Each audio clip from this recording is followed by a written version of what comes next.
بسم اللہ الرحمن الرحیم۔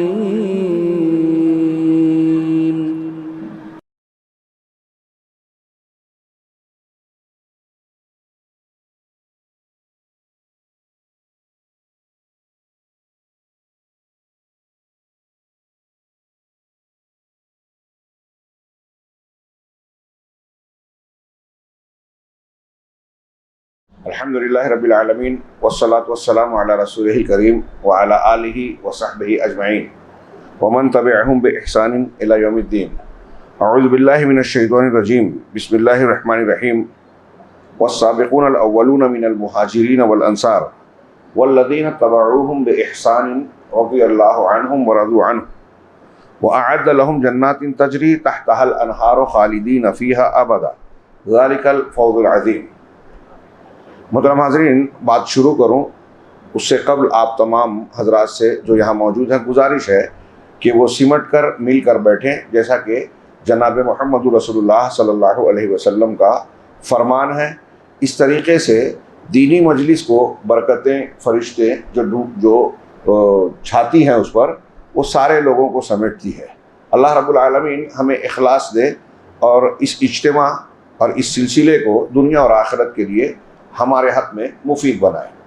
آج جس اصول کا تذکرہ ہونے جا رہا ہے، اہل السنہ والجماعہ، اہل حق کا دینی اور بنیادی ایک اصول یہ ہے کہ اہل سنت والجماعت سلف سے بے نیاز ہو کر صرف فہم کتاب و سنت پر اکتفا نہیں کرتے۔ اس کو آسان زبان میں اپنے الفاظ میں کہوں کہ اہل حق جو دین کو ماننے والے لوگ ہیں، وہ قرآن و حدیث پر کو سمجھنے اور اس پر عمل کرنے کے لیے صرف قرآن و حدیث کو اپنے دماغ سے اور عربی زبان سے فلاں فلاں کی تشریح سے بات کے لوگوں کی اس پر اکتفا نہیں کرتے، بلکہ قرآن و حدیث کی سمجھ کے لیے یہ دیکھتے ہیں کہ صحابہ کرام سلف میں صحابہ، تابعین، تبع تابعین، کچھ لوگ تینوں کو شمار کرتے ہیں، کچھ لوگ دو کو، کچھ لوگ صرف صحابہ کو، لیکن خیر الناس کرنے کی بنیاد پر تینوں کو مان لیتے ہیں۔ البتہ صحابہ کرام اس میں سر فہرست ہے۔ یعنی دوسرے لفظوں میں پھر سے کہوں کہ قرآن حدیث سمجھنے کے لیے صحابہ کا فہم، اس کی مدد لینا لازم ہے، ضروری ہے، بہت اہم ہے۔ اب یہاں ایک سوال اٹھتا ہے، یا آج کے پس منظر میں ایک عام آدمی کی سوچ کی بات بتاؤں۔ اس سے پہلے کے درس میں ہم نے پڑھا کہ صرف قرآن کافی ہے، ہم یہ نہیں کہتے۔ یہ ان لوگوں کا نعرہ ہے جو حدیثوں کا انکار کرتے ہیں اور حقیقت میں قرآن بھی نہیں مانتے۔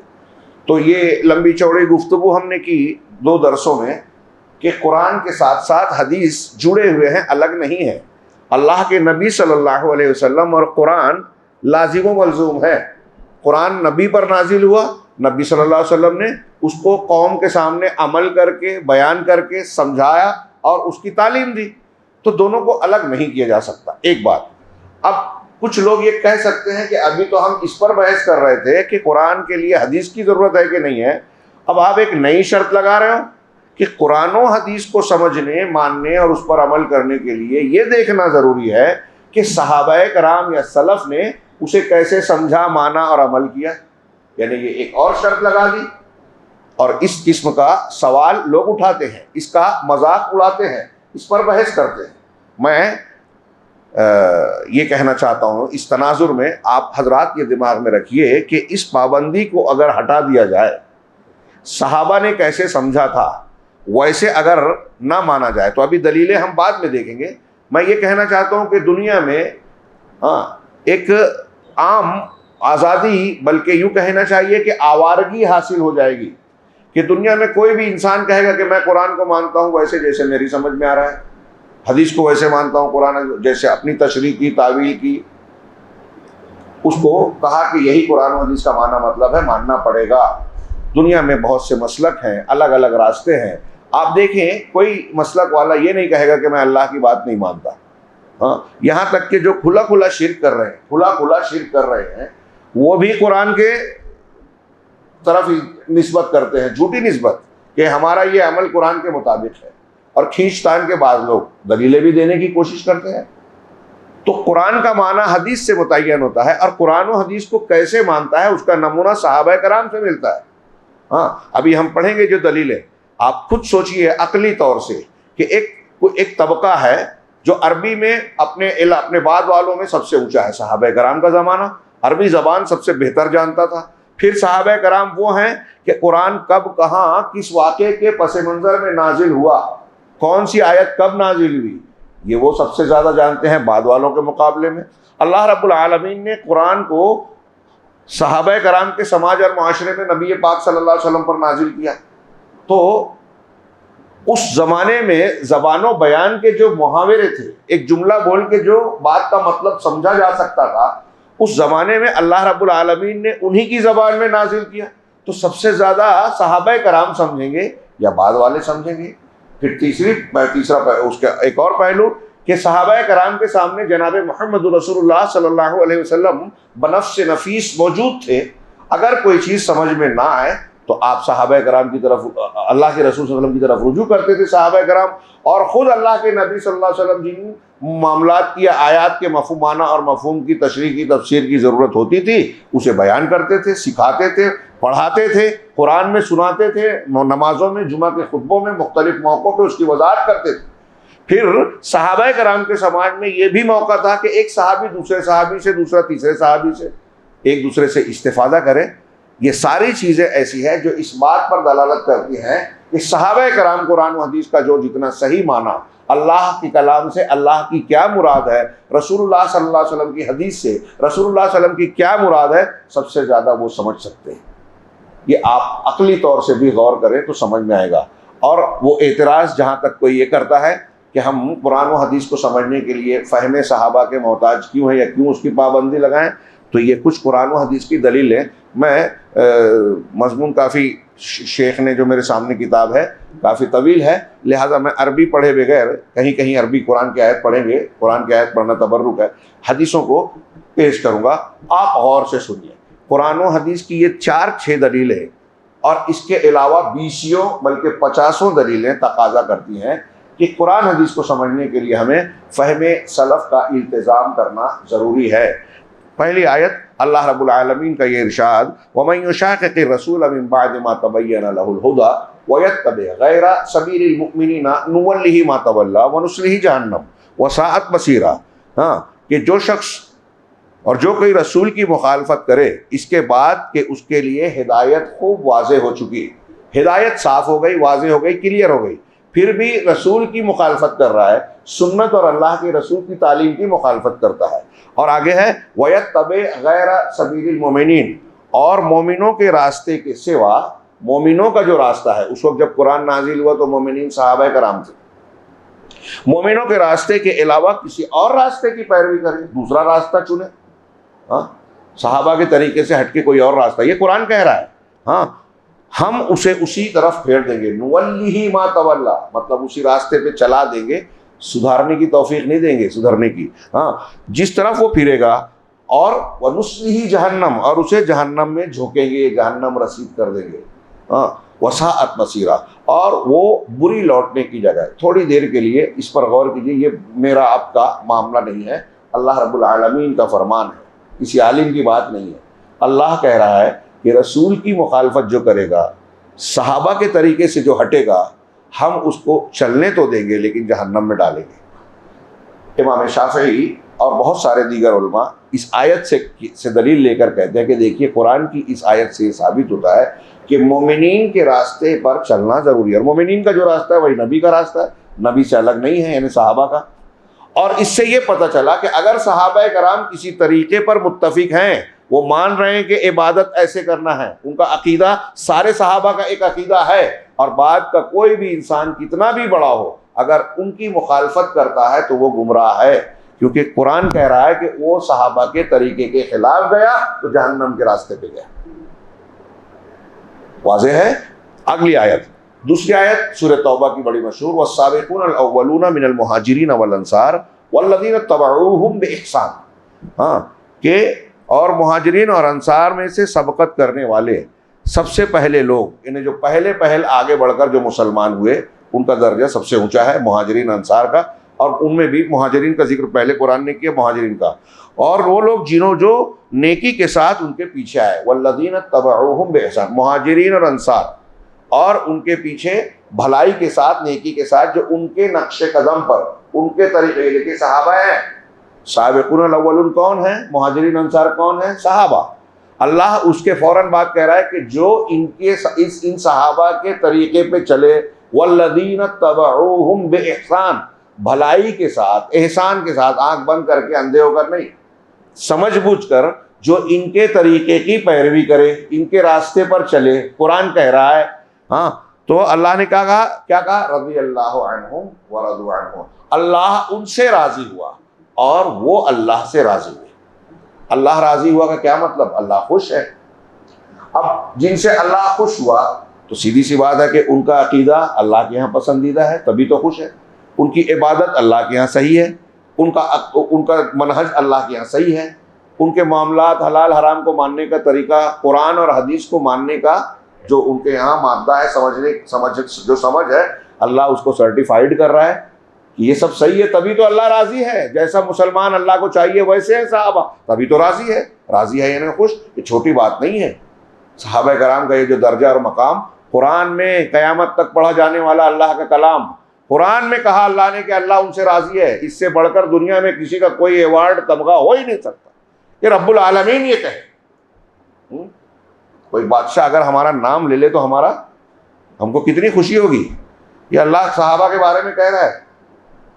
حضرت ابی بن کعب کو اللہ کے رسول صلی اللہ علیہ وسلم نے کہا کہ میں تم کو لم یکن الذین کفروا پڑھ کر پڑھا رہا ہوں، پڑھیے، سنیے۔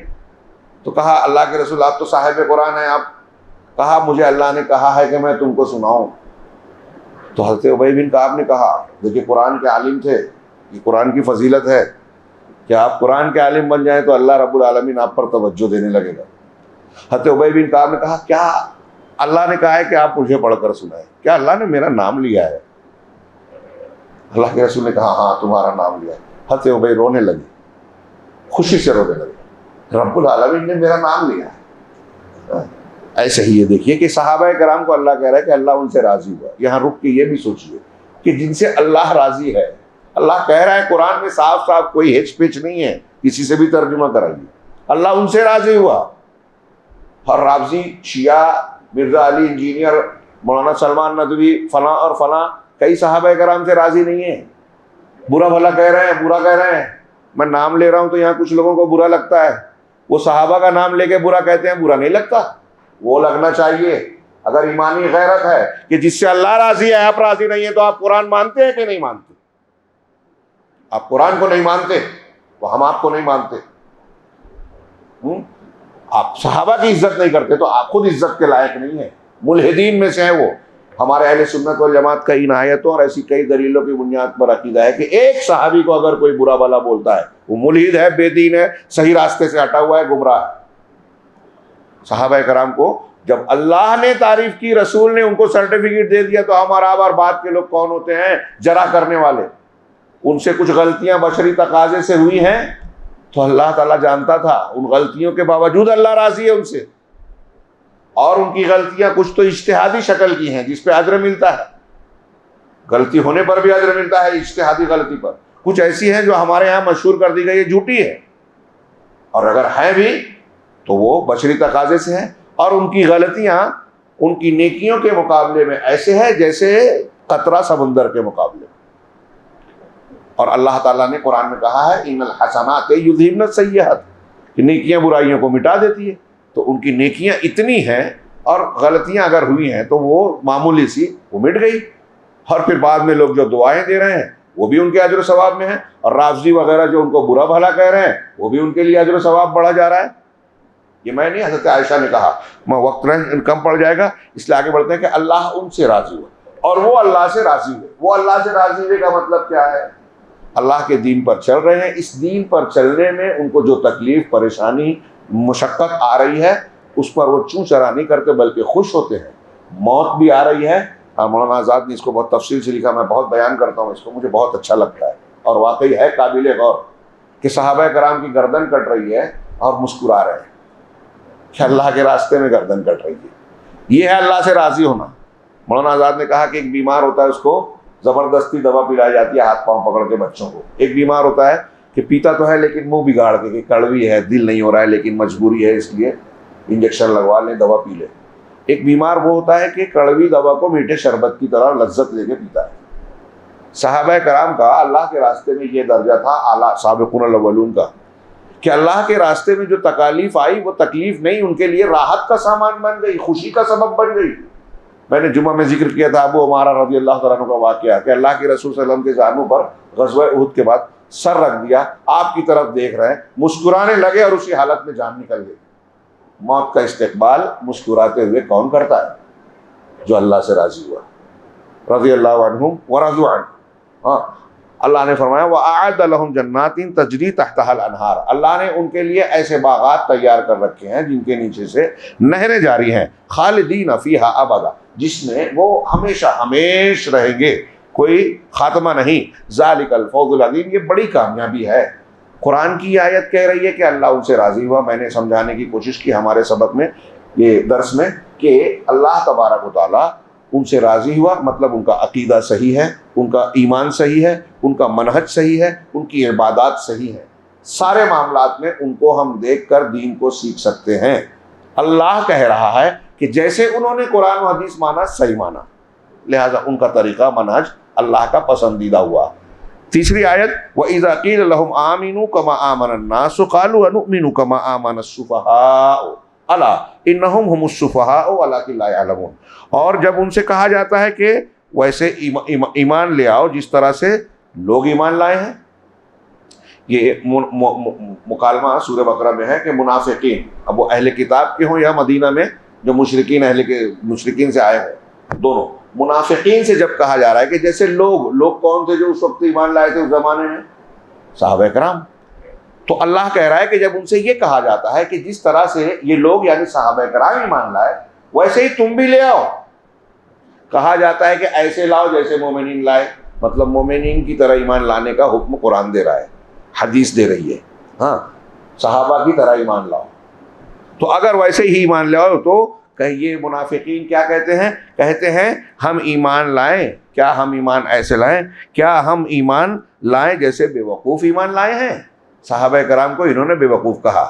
انؤمن کما آمن السفہاء، سفہاء سفیہ کی جمع، بے وقوف، نادان، بے سمجھ.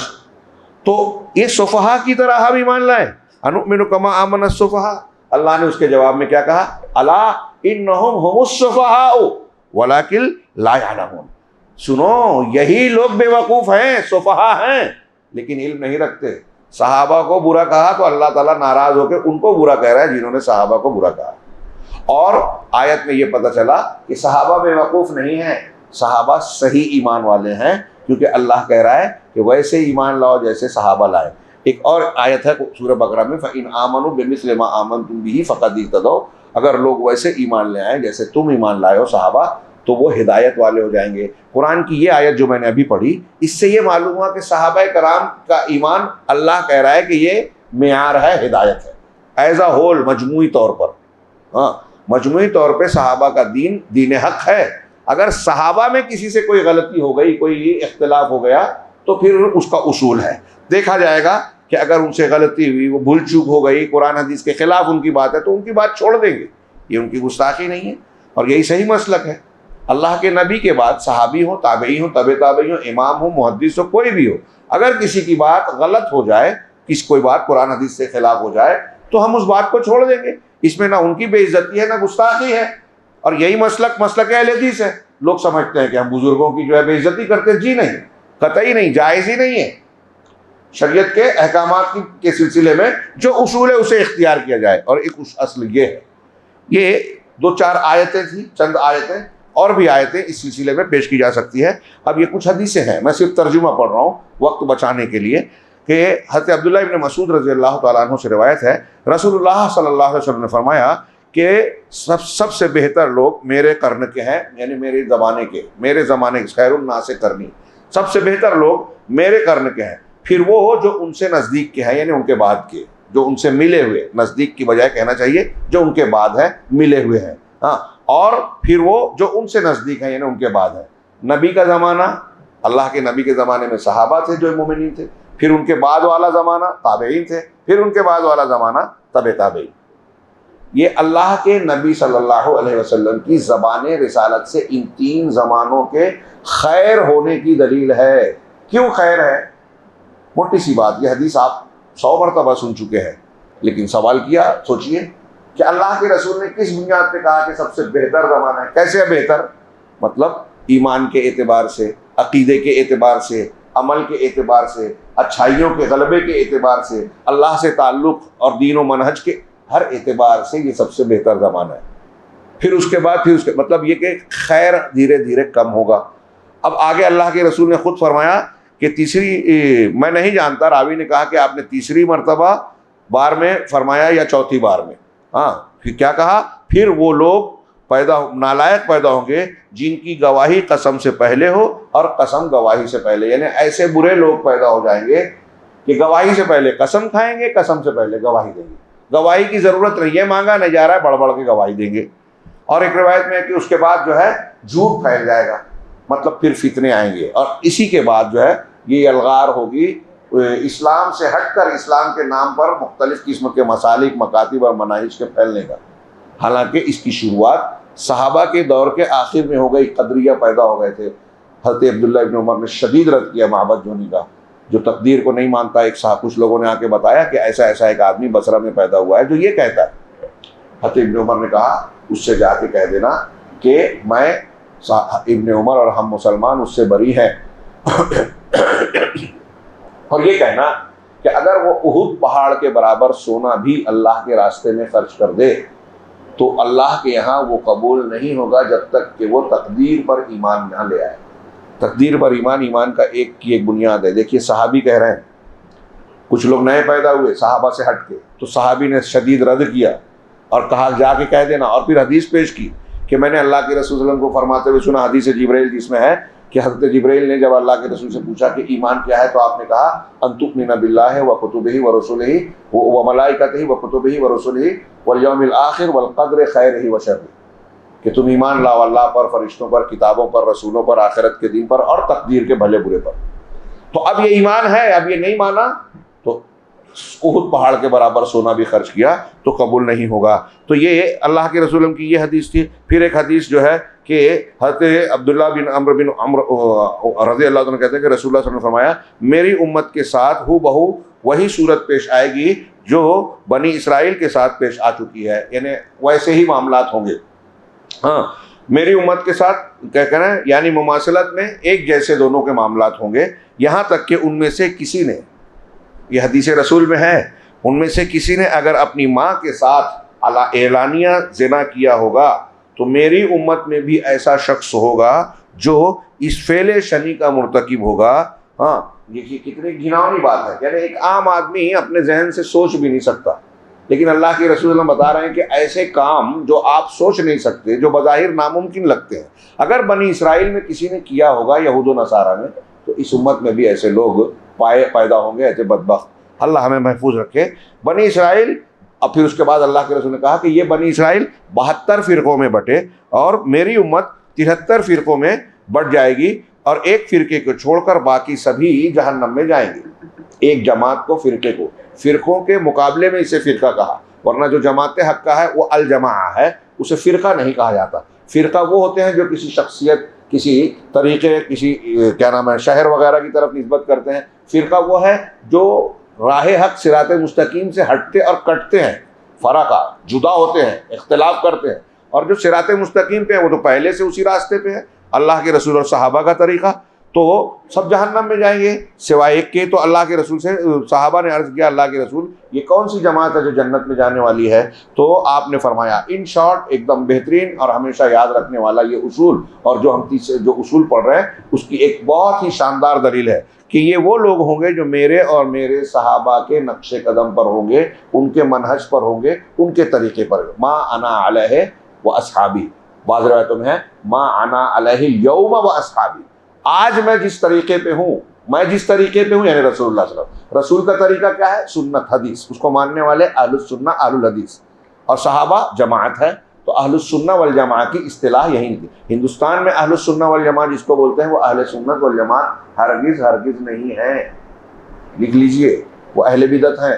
بدعت کر رہے ہیں سنت والے, عید میلاد منا رہے ہیں, 15 شعبان منا رہے ہیں, اللہ کے نبی صلی اللہ علیہ وسلم اور صحابہ کرام کا جو عقیدہ ہے اس عقیدے کے خلاف ہیں.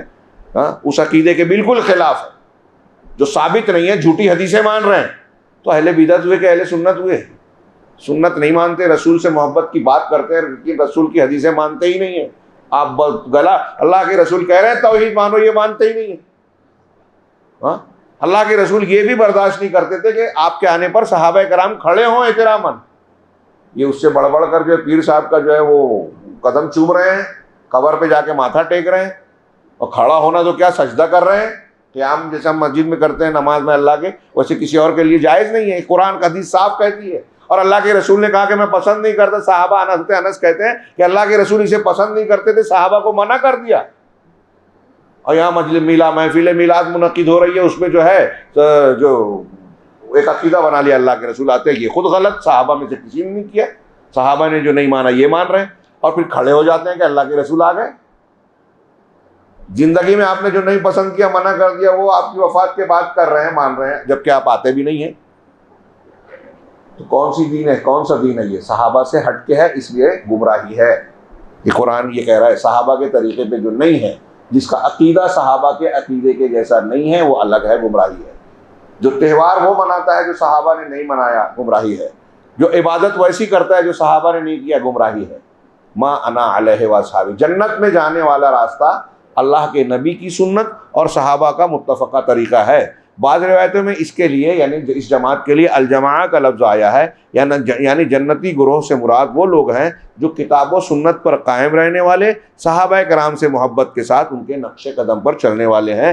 ایک اور روایت میں ہے, یہ حضرت ارباز بن ساریہ کی حدیث جو پیچھے ہم نے پڑھی تھی, اللہ کے رسول صلی اللہ علیہ وسلم نے جب خطبہ دیا, لوگوں کی آنکھیں بھر آئی, رونے لگے اور کہا کہ اللہ کے رسول ایسا لگ رہا ہے کہ آپ رخصت ہونے والے ہیں, رخصتی خود خطاب ہے, تو کوئی نصیحت کیجیے. تو آپ نے کہا تم پر اللہ کا تقوی لازم ہے, اور امیر کی سمع و اطاعت کرنا, سننا اور ماننا, اگرچہ وہ حبشی غلام ہی کیوں نہ تم پر متعین ہو جائے. اور پھر آپ نے کہا کہ میرے بعد جو زندہ رہے گا بہت سا اختلاف دیکھے گا, اختلاف ہوگا یہ آپ نے بتایا, 73 فرقے ہوں گے یہ بتایا, اور پھر اس کا حل کیا بتایا. یہ نہیں کہا کہ فلاں مسلک اور فلاں امام کو پکڑنا, بلکہ یہ کہا کہ تم پر میری سنت لازم ہے, اور میرے بعد ہدایت یافتہ خلفائے راشدین کی سنت, سارے جو خلفائے راشدین کا طریقہ تھا, ان کی تعلیم تھی, ان کے زمانے میں صحابہ کا متفقہ طریقہ تھا, وہ اسے ماننا ہے.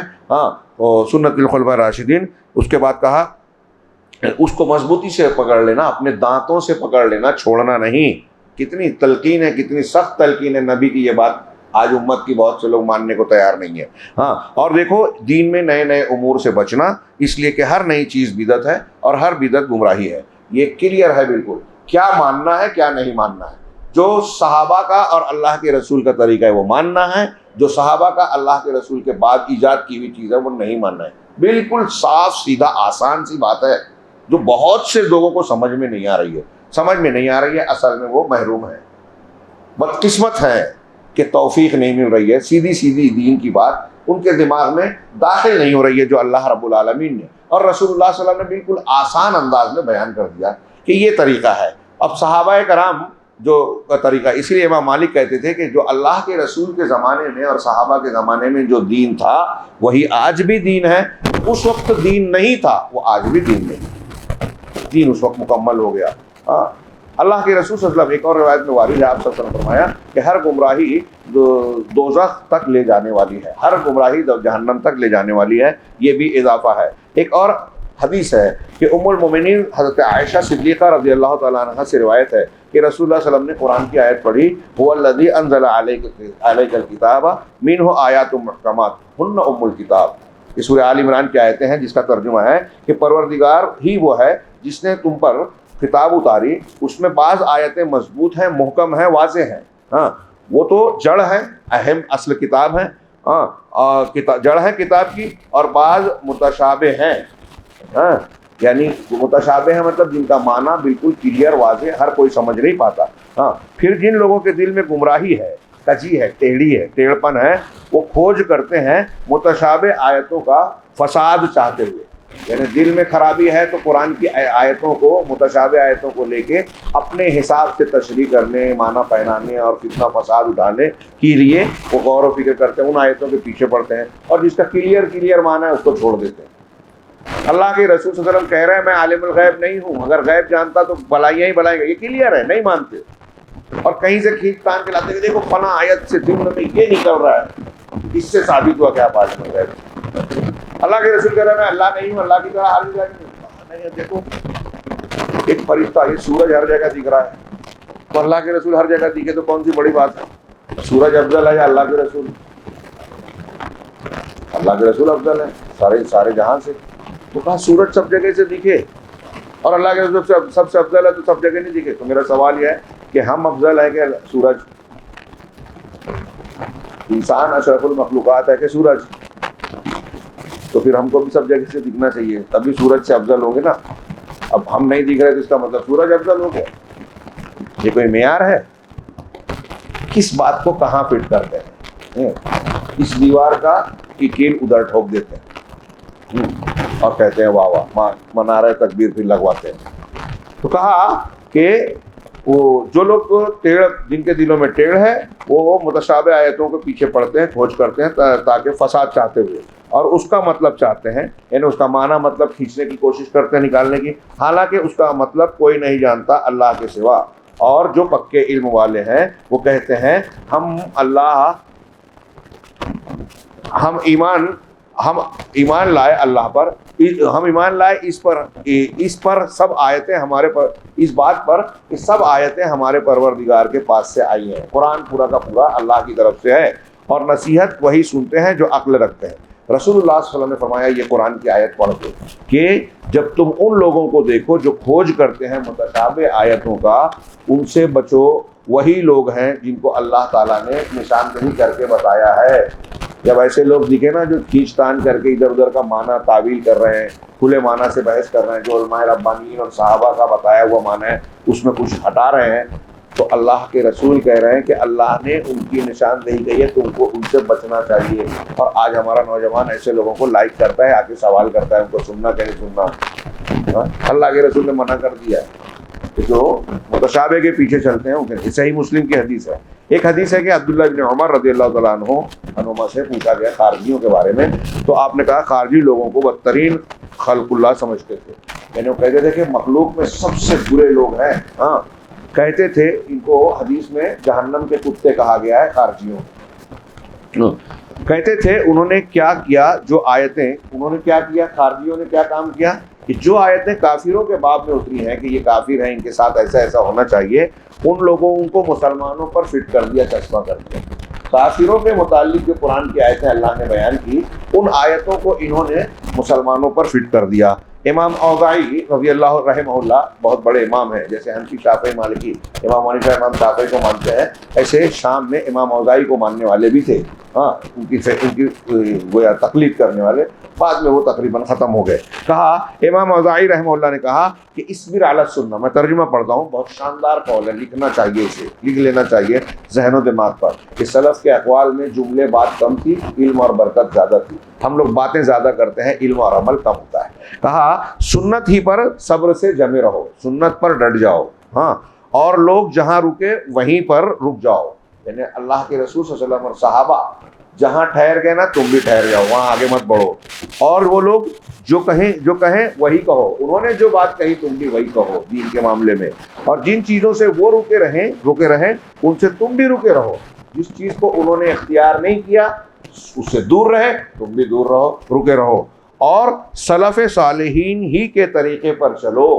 صحابہ اور تابعین کے طریقے پر چلو، کیونکہ جو چیز ان کے لیے کافی اور کشادہ رہی وہی تمہیں بھی کافی اور کشادہ ہوگی۔ دیکھیے کیا گہری بات ہے، سمپل میں۔ صحابہ کرام صحیح تھے کہ نہیں تھے؟ صحابہ کرام جنتی ہوئے کہ نہیں ہوئے؟ اگر جس عقیدے، عمل، عبادت کے ذریعے ان کو جنت مل گئی، کیا وہی اگر ہم نے اختیار کیا تو جنت نہیں ملے گی؟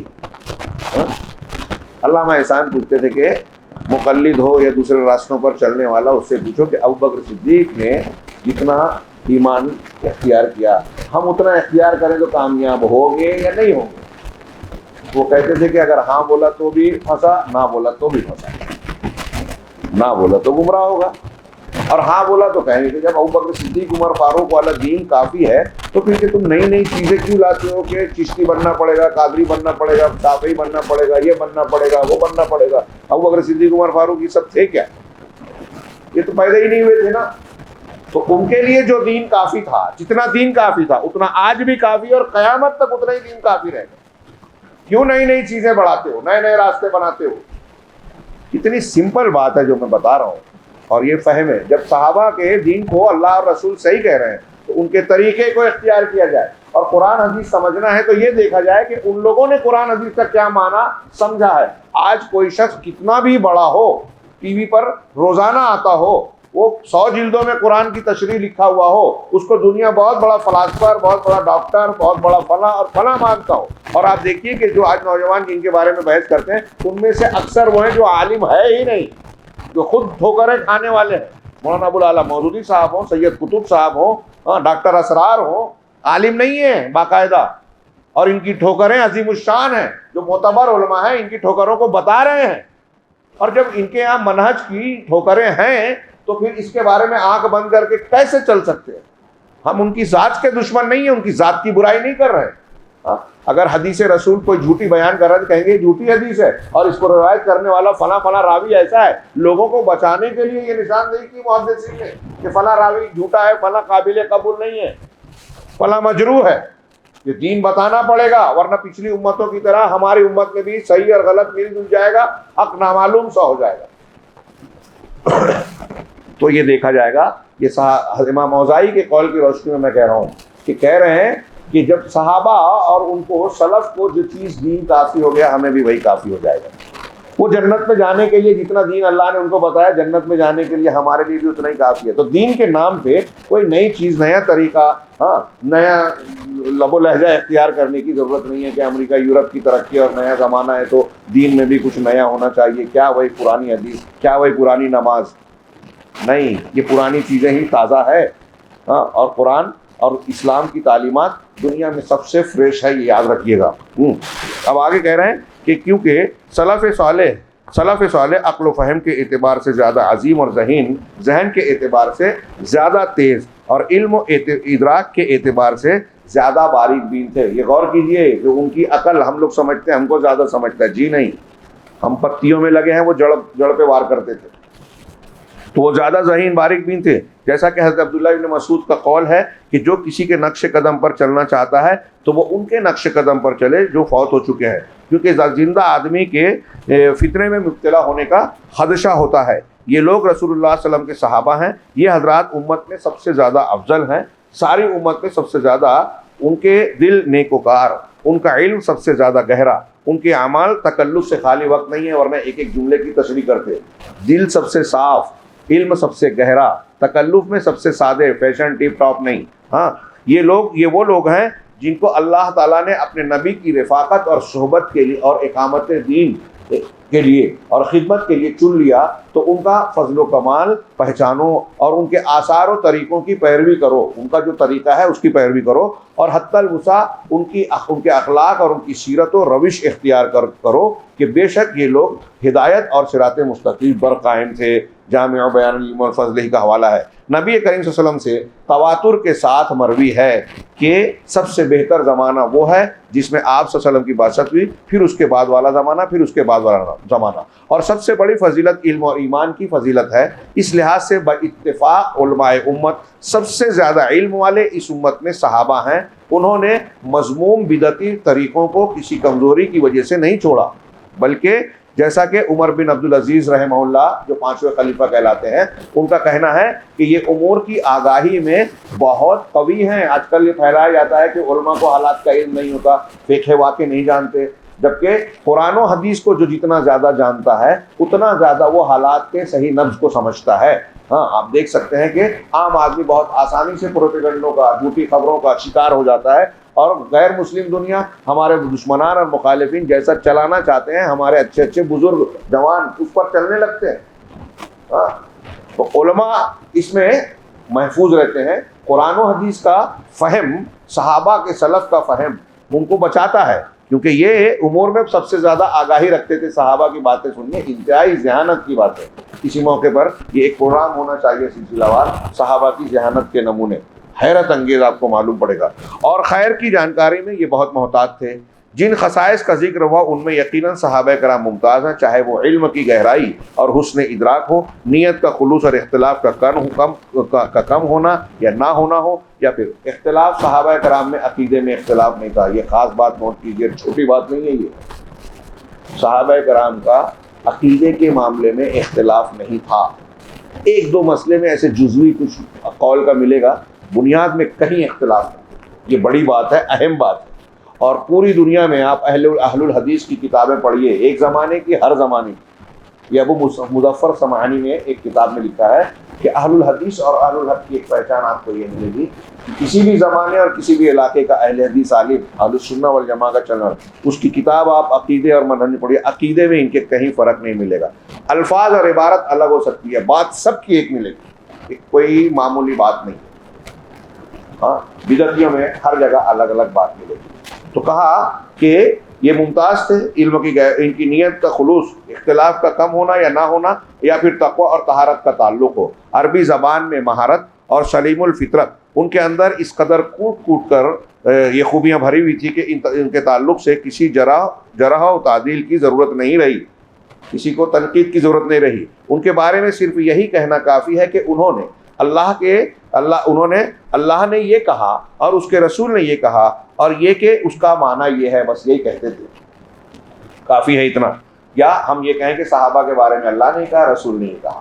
ہاں، اور جہاں تک متاخرین کا، بعد والوں کا تعلق ہے، تو ان کے اندر اختلاف ہوا جس سے ان کی طاقت اور ہمت میں انتشار پیدا ہو گیا. اسی لیے عربی زبان کے اصول و ضوابط بنائے گئے، علم اسناد اور راویوں کے احوال بیان کیے گئے، حدیثوں کے مصنفین اور ان کے شیوخ کا ذکر کیا گیا، اور ان کے علمی اسفار اور ان کے جہود کا نقش کو نقل کیا گیا، جس میں وہ دوسروں سے ممتاز ہو گئے. یہ اعلام الموقعین میں نے بعد میں صحابہ کرام کے مقابلے میں جب فساد فتنہ بگاڑ پیدا ہوا، لوگوں کی کمزوریاں آئیں، عربی میں جو ہے دخیل چیزیں آ گئی، اس قرآن حدیث کو سمجھنے میں بہت سارے مسائل رکاوٹیں بھی، تو الگ الگ علوم اور شاخیں بنائی گئی تاکہ ان غلطیوں سے بچا جائے. صحابہ کے زمانے میں یہ امکان ہی نہیں تھا. شیخ صالح الفوزان کہتے ہیں کہ ان چیزوں میں اتباع کتاب و سنت کے بعد منہج سلف کی اتباع پر ابھارا گیا ہے، جن میں سر فہرست مہاجرین و انصار صحابہ ہیں، اور ان میں سر فہرست خلفائے راشدین ابوبکر صدیق، عمر فاروق اور علی وغیرہ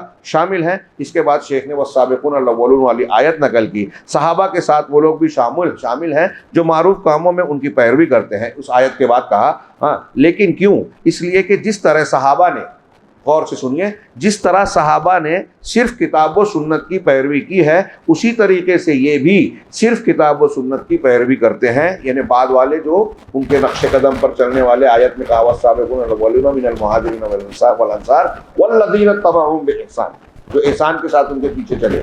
تو کہہ رہے ہیں صرف کتاب و سنت کی پیروی کرتے ہیں. اور یہاں پر اللہ کی طرف سے یہ گواہی دی گئی ہے، اللہ کی طرف سے، کہ مہاجرین و انصار حق پر ہیں، اور حق میں ان کی پیروی کی جائے گی. اور ان کی پیروی اسی لیے کی جاتی ہے کیونکہ انہوں نے کتاب و سنت کی موافقت کی ہے. اور اسی لیے رسول اللہ صلی اللہ علیہ وسلم نے فرمایا ہے کہ تم لوگ میری سنت اور میرے خلفائے راشدین کی سنت کو مضبوطی کے ساتھ پکڑے رہنا. اور آپ صلی اللہ علیہ وسلم نے فرقہ ناجیہ کے بارے میں فرمایا کہ اس سے وہ لوگ مراد ہیں جو اس طریقے پر قائم ہوں گے جس پر میں اور میرے صحابہ قائم ہیں. یہاں پر بھی آپ صلی اللہ علیہ وسلم نے صحابہ کرام کا ذکر کیا ہے کیونکہ وہ صحیح منہج پر قائم تھے، اور کتاب و سنت کے وہ ہمارے مقابلے میں وہی زیادہ سمجھنے والے تھے، اور انہوں نے علم دین کو بلا واسطہ نبی صلی اللہ علیہ وسلم سے حاصل کیا تھا. آپ صلی اللہ علیہ وسلم کے ساتھ جہاد کیا، نزول وحی کو دیکھا تھا کب کہاں قرآن نازل ہوا، ہاں کتاب اللہ کی تفسیر رسول اللہ صلی اللہ علیہ وسلم کی زبان سے سنا تھا، سو وہی اس کا بہتر معنی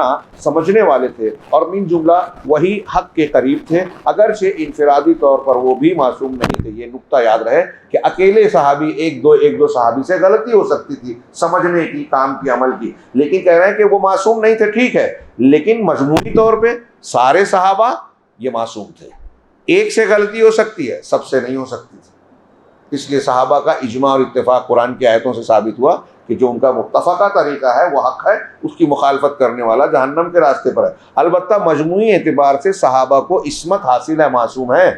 ان کا عقیدہ سارے صحابہ کا جو متفقہ عقیدہ ہے، متفقہ نماز ہے، روزہ ہے، حج ہے، زکوٰۃ ہے، وہ معصوم ہے، غلط نہیں ہو سکتا۔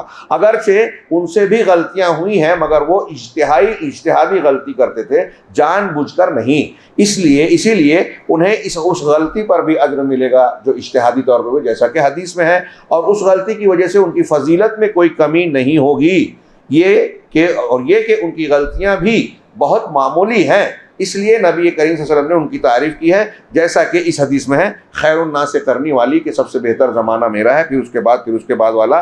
اس کے بعد آپ صلی اللہ علیہ وسلم نے اس حدیث کے بعد فتنوں والی حدیث بیان کی، اور اس وقت آپ نے کتاب و سنت کی پیروی کرنے کا حکم دیا، اور اللہ تعالیٰ کا ارشاد ہے فَإِن تَنَازَعْتُمْ فِي شَيْءٍ فَرُدُّوهُ إِلَى اللَّهِ وَالرَّسُولِ إِن كُنتُمْ تُؤْمِنُونَ بِاللَّهِ وَالْيَوْمِ الْآخِرِ، اگر تم کسی چیز میں جھگڑ پڑو تو اسے اللہ اور اس کے رسول کی طرف لوٹاؤ، اگر تم اللہ اور یوم آخرت پر ایمان رکھتے ہو، ذَلِكَ خَيْرٌ وَأَحْسَنُ تأویلا، یہ بہتر ہے اور انجام کے لحاظ سے سب سے اچھا ہے۔ اور اللہ کے رسول صلی اللہ علیہ وسلم نے ہمیں اختلاف و انتشار کے وقت کتاب و سنت کو تھامنے کا حکم دیا ہے، چنانچہ اسی طرح ایک حدیث میں یہ کہا ہے کہ جب تمہارے درمیان دو چیزوں کو چھوڑے جا رہا ہوں، جب تک ان کو مضبوط پکڑے رہو گے کبھی گمراہ نہیں ہوں گے، میری اللہ کی کتاب اور میری سنت ہے۔ اور اس حدیث میں حتیٰ کہ وَلَن يَتَفَرَّقَا حَتَّى يَرِدَا عَلَيَّ الْحَوْضِ، مستدرک حاکم کی حدیث میں ایک جگہ لفظ ہے کہ یہ قرآن اور حدیث دونوں الگ الگ نہیں ہوں گے یہاں تک کہ میرے پاس حوض کوثر پر آ جائیں گے۔ یہ اللہ کی طرف سے اس امت پر رحمت اور مہربانی ہے کہ اللہ کی کتاب محفوظ ہے، اس میں کوئی تبدیلی نہیں ہوئی ہے۔ آخری یہ حصہ ہے، بہت غور سے سنیے، ہاں، سنت بھی محفوظ ہے، قرآن بھی محفوظ ہے، سنت بھی محفوظ ہے، نیا نبی آنے والا نہیں ہے، اس لیے اللہ نے اس کو محفوظ کیا۔ قابل اعتماد کتابوں میں انہیں بھی مدون کر دیا گیا ہے۔ یہ اللہ کی طرف سے اس امت پر یقیناً لطف و کرم ہے کہ اس نے اسے گمراہی سے دور رکھا ہے، حق کو محفوظ رکھا ہے۔ پچھلی امتوں کی طرح قرآن توریت انجیل جیسے بدل گیا، قرآن بدلنے والا نہیں، کوئی بدلے گا پکڑا جائے گا، اور پکڑا جاتا ہے۔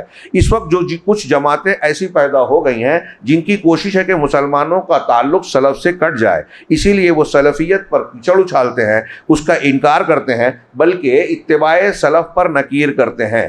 وہ عقلانیت اور عصرانیت کی دعوت دیتے ہیں۔ آج کل کا یہ فتنہ ہے، اور میں آپ لوگوں کو ایک جملے میں کہوں کہ یہود و نصارہ کے ایجنڈے میں جو آج کاغذ کی شکل میں سامنے آ چکا ہے، یہ موجود ہے کہ وہ امریکہ، یورپ، اسرائیل، صہیونی جو ہندوستان کے ایجنسیوں کو بھی پڑھایا ہے کہ اصلی صاف ستھرا اسلام سلفیوں کے پاس ہے، ان لوگوں کے پاس ہے جو یہ کہتے ہیں کہ قرآن حدیث کو صحابہ کے طریقے پہ مانا جائے، جو ابوبکر صدیق اور عمر فاروق کا دین مانتے ہیں۔ یہ غیر مسلم، عیسائی، نصارہ، یہودی کہہ رہے ہیں کہ اصلی اسلام ان کے پاس ہے، اور پھر ان کو مجروح کیا جائے، بدنام کیا جائے، ان کو نقصان بھی پہنچاتے ہیں، اور دنیا میں شو یہ کیا جاتا ہے خبروں اور جھوٹی چیزوں کے ذریعے سے کہ ان سے یہود و نصارہ کی دوستی ہے، یہ جو ہے ان سے پیکٹ کرتے ہیں، یہ شدت پسند ہیں، یہ لوگوں کو کافر کہتے ہیں۔ سارے الٹے الزامات ہیں، اور جو ان کا ساتھ دیتے ہیں ان میں یہ ساری خرابیاں موجود ہیں، لیکن ان کے بارے میں یہ بدنامی کے ٹوکرے نہیں ہوتے۔ اور پھر یہ علماء کو بدنام کرتے ہیں، اور عصرانیت، عقلانیت کے نام پر قرآن، حدیث، صحابہ کرام اور پھر علماء اہل حدیث کو ٹارگٹ کرتے ہیں۔ یہ جو میں نے بہت شارٹ میں کہا، یہ بہت لمبی چوڑی بات ہے، غور کیجئے گا، بہت اہمیت کی حامل ہے۔ تو کہہ رہے ہیں کہ یہ عقلانیت، عصرانیت کی دعوت دیتے ہیں، اور خود کو صرف معاصر مسلمان کہلواتے ہیں کہ اس زمانے میں بس ہم ہی مسلمان صحیح ہیں۔ ان کا مقصد یہی ہے کہ مسلمانوں کو سلف سے دور کر دیا جائے تاکہ انہیں صراط مستقیم سے بھٹکا دیا جائے۔ انہی کے مقلدین بظاہر کتاب و سنت کی پیروی کرنے کی دعوت دیتے ہیں، مگر ساتھ میں اتباع سلف سے روکتے ہیں۔ سوال یہ ہے کہ منہج سلف کو چھوڑ کر آخر کتاب و سنت کی پیروی کیسے کر سکتے ہیں؟ صحابہ کا طریقہ چھوڑ کر آپ کیسے مان سکتے ہو، جبکہ وہی کتاب و سنت کو سب سے زیادہ سمجھنے والے تھے، اور اللہ اور اس کے رسول نے ہمیں انہی کے منہج کی پیروی کا حکم دیا ہے۔ اگر ہم ان کے منہج کی پیروی کرنے سے انکار کر دیں گے تو پھر کتاب و سنت کو کیسے سمجھ پائیں گے؟ یہ اللہ اور اس کے رسول کی معصیت اور کھلی گمراہی کی طرف دعوت ہے، ساتھ ہی اس امت کو منہج سلف سے کاٹنے کی سازش بھی ہے۔ اور حدیث میں وارد ہوا ہے کہ قیامت کی نشانیوں میں سے ہے کہ کچھ لوگ ایسے پیدا ہوں گے جو سلف کو برا بھلا کہیں گے، صحابہ کو، تابعین کو برا بھلا کہیں گے، اور اس امت کے بعد والے پہلے والوں پر لان تان کریں گے، ان کو برا بھلا کہیں گے۔ ہاں، ممکن ہے یہ آغاز ہو۔ شیخ کہہ رہے ہیں آگے کہ آج کل جو ہم صورتحال دیکھ رہے ہیں کہ یہ شروعات ہو اس پیشین گوئی کا جو بعد میں واقع ہونے والی ہو کہ اور بھی زیادہ بڑھ جائے۔ اس کا شبہ، ان کا شبہ یہ ہے کہ جب سلف کی پیروی کرنا بھی تقلید ہے، وہ کہتے ہیں کہ یہ بھی تو تقلید ہو جائے گی، آپ قرآن حدیث چھوڑ کے ان کی کیوں مان رہے ہو؟ تو جبکہ ہمیں کتاب و سنت کو تھامنے کا حکم دیا ہے، تقلید کرنے سے منع کیا گیا ہے، تو ہم ان سے کہیں گے کہ تقلید کرنا مطلق طور پر مذموم نہیں ہے، ہاں بلکہ کہتے ہیں تقلید حق باتوں میں تقلید و پیروی کرنا اور اہل حق کی اتباع کرنا درست ہے۔ سوال و جواب میں نے بتایا کہ یہ جو تقلید کا لفظ ہے نا، اس کے استعمال پر صرف یہاں بحث ہوگی۔ دیکھیے جو دلیل دے رہے ہیں کہ اللہ تعالیٰ نے حضرت یوسف علیہ السلام سے نقل کیا کہ انہوں نے کہا وَاتَّبَعْتُ مِلَّةَ آبَائِي إِبْرَاهِيمَ وَإِسْحَاقَ وَيَعْقُوبَ وَمَا كَانَ لَنَا أَن نُشْرِكَ بِاللَّهِ مِن شَيْءٍ، کہ میں نے اپنے باپ دادا ابراہیم، اسحاق اور یعقوب کے دین کی پیروی کی ہے، ہمارے لیے ممکن ہی نہیں ہے کہ ہم اللہ کے ساتھ کسی کو شریک ٹھہرائیں۔ دیکھیے کس چیز کو تقلید، حضرت یوسف کہہ رہے ہیں کہ میں ابراہیم اسماعیل کے طریقے پہ چڑھا ہوں، یہ تقلید باپ دادا کی۔ کون باپ دادا ہے؟ نبی ہے۔ یہاں باپ دادا کی اندھی تقلید کی بات ہے، کوئی اس سے دلیل نہ پکڑے کہ تقلید ثابت ہو رہی ہے۔ لفظ تقلید استعمال ہو رہا ہے، یہ تقلید اصطلاحی نہیں ہے۔ یہ باپ دادا کون ہے؟ نبی ہیں، اور نبی دلیل دیتے تھے، تو نبی کی بات ماننا تقلید ہے ہی نہیں۔ اور حضرت یوسف علیہ السلام خود بھی نبی ہیں، اور آپ کہتے ہو کہ عالم کے لیے تقلید جائز نہیں ہے، کتاب میں لکھا ہے، یہ تو نبی تھے، نبی کے لیے تقلید جائز ہے کیا؟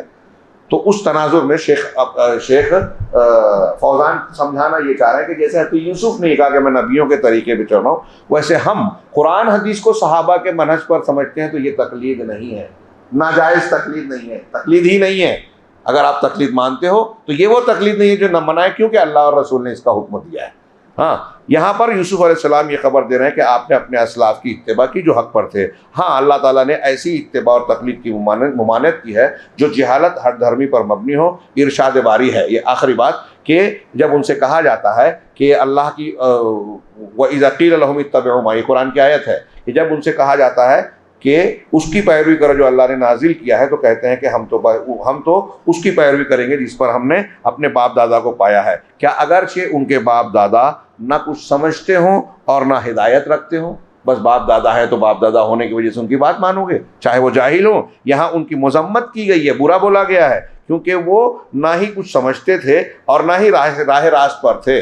پتہ چلا کہ اگر وہ سمجھ رکھتے اور کتاب و سنت کی فہم رکھتے تو پھر ان کی اتباع کی جاتی۔ ارشاد باری تعالیٰ ہے وَإِذَا قِيلَ لَهُمْ تَعَالَوْا إِلَىٰ مَا أَنزَلَ اللَّهُ وَإِلَى الرَّسُولِ قَالُوا حَسْبُنَا مَا وَجَدْنَا عَلَيْهِ آبَاءَنَا أَوَلَوْ كَانَ آبَاؤُهُمْ لَا يَعْلَمُونَ شَيْئًا وَلَا يَهْتَدُونَ، جب ان سے کہا جاتا ہے کہ اللہ کی طرف آؤ، جو اللہ نے اتارا قرآن اور جو رسول ہے اس کی طرف آؤ، تو کہتے ہیں کہ ہمارے لیے جو ہمارے باپ دادا کو ہم نے جس مسلک منہج عقیدے پہ پایا ہے وہ ہمارے لیے کافی ہے۔ تو کیا چاہے وہ ان کے باپ دادا ایسے ہوں کہ علم نہ رکھتے ہوں یا ہدایت سے محروم ہو، تب بھی یہ انہی کے پیچھے چلیں گے۔ معلوم ہوا کہ جس کے بارے میں معلوم ہو کہ وہ حق پر ہے، صحیح ہے، اس کی اتباع کی جائے گی۔ یہ اتباع نہیں بلکہ موافقت بھی کہلاتی ہے۔ ایک چیز آپ مانتے ہیں وہی میں مانتا ہوں، تو اس کا یہ مطلب نہیں کہ آپ میری یا میں آپ کی مان رہا ہوں، بلکہ ہم موافق ہیں۔ اب صحابہ کا طریقہ اس لیے ہم مان رہے ہیں کہ صحابہ قرآن و حدیث کو صحیح سمجھ رہے ہیں، اور یہ قرآن کہہ رہا ہے، حدیث کہہ رہی ہے۔ ہاں مذمت اس کی وارد ہوئی ہے جو ایسا نہ ہو یا جس کے بارے میں کچھ بھی معلوم نہ ہو، اس لیے تقلید مطلق طور پر ممنوع نہیں ہے۔ یہاں وہی لفظی بحث آ گئی۔ میں ایسا مانتا ہوں کہ تقلید جو بھی ہے غلط ہے۔ اب یہاں جس چیز کو وہ کہہ رہے ہیں کہ مذموم نہیں ہے، جائز ہے، وہ تقلید نہیں ہے، اور نہ ہی مطلق طور پر جائز ہے، بلکہ اس میں تفصیل ہے۔ جس کے بارے میں معلوم ہو کہ وہ حق پر ہے اس کی اتباع اور تقلید کی جائے گی، اور جو حق کے خلاف ہو اس کی نہ اتباع کی جائے گی اور نہ ہی تقلید۔ اب جب معلوم ہو گیا کہ یہ حق پر ہے تو اس کی بات کو ماننا تقلید ہوئے گی نہیں، کیونکہ تقلید بغیر دلیل کے ماننے والی بات کو کہتے ہیں، تو اصطلاحی تقلید نہیں ہوئی۔ اس مسئلے میں یہی فیصلہ کن بات ہے۔ مصنف کہتے ہیں کہ اللہ آپ کا بھلا کرے، بہت سارے ایسے مسائل ہیں جنہیں فہم صحابہ کے بغیر سمجھ ہی نہیں سکتے، جیسے تقدیر کے مسئلے میں، مرتکب کبیرہ کے بارے میں، اسماء و صفات کے باب میں۔ دیگر فرقوں سے ہمارا اختلاف اگر اس منہج کو ترک کر دیا جائے، یعنی صحابہ کی فہم کو چھوڑ دیا جائے، تو پھر ہر کوئی اپنے فہم خاص فہم سے قرآن کو سمجھنے لگے گا۔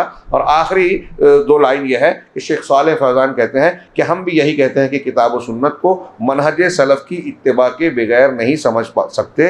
ایسا نہیں ہو سکتا کہ کوئی بعد میں آنے والے آئے اور منہج سلف کو بیکار اور بے حیثیت کر دے ہوئے، یہ گمان کرتے ہوئے کہ کتاب و سنت کو بلا واسطے کے سمجھ لے گا۔ یہ بالکل کھلی گمراہی ہے، بلکہ یہ امت کے درمیان تفریق پیدا کرنا اور خلف کو اس کے سلف سے توڑنا اور کاٹنا ہے۔